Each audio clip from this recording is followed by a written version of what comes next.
Hello friends, അപ്പം നമുക്ക് hair pack കണ്ടാലോ. അപ്പം ഞാനിത് ഡാൻഡ്രഫിനാട്ടോ ഉപയോഗിക്കുന്നത്. ഡാൻഡ്രഫിന് മാത്രമല്ല, ഹെയർ ഗ്രോത്തിന് നല്ലതാണ് കേട്ടോ. അപ്പം ഇത് വീക്കിലി ഞാൻ 2 ദിവസം ചെയ്യാറുണ്ട്.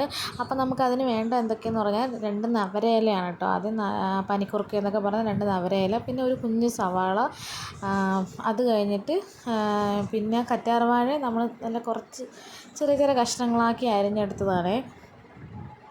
അത് കഴിഞ്ഞ് നമുക്ക് ആവശ്യത്തിന് വേപ്പില മിക്സിയിലാണ് കേട്ടോ അടിച്ചെടുക്കുന്നത്. അപ്പം വേപ്പില ഇട്ടതിന് ശേഷം കുറച്ച് വെള്ളം ഒഴിക്കാൻ പാടുള്ളൂ, അല്ലെങ്കിൽ വെള്ളം കൂടിപ്പോവും.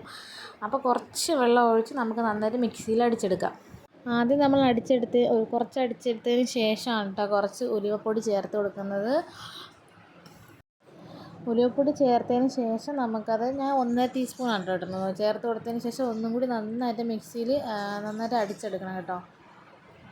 ഞാനിപ്പോൾ ഇത് അങ്ങ് അടിച്ചെടുത്തിട്ടുണ്ട്. ഞാനൊരു ചെറിയൊരു പ്ലാസ്റ്റിക് കണ്ടെയ്നറിലാണ് കേട്ടോ അടച്ച് വെച്ച് സൂക്ഷിക്കുന്നത്. ഫ്രിഡ്ജിൽ വെച്ചേക്കും. ഞാൻ വീക്കിലി 2 ആണ്, പക്ഷേ എങ്കിൽ എനിക്ക് സമയം കിട്ടുമ്പോഴൊക്കെ ഞാൻ ചെയ്യാറുണ്ട്. നല്ലൊരു ഹെയർ പാക്കാണ് കേട്ടോ ഇത്. നമ്മുടെ വീഡിയോ ഇഷ്ടപ്പെട്ടു കഴിഞ്ഞാൽ ലൈക്ക്, ഷെയർ, കമൻറ്റ്, സബ്സ്ക്രൈബ്.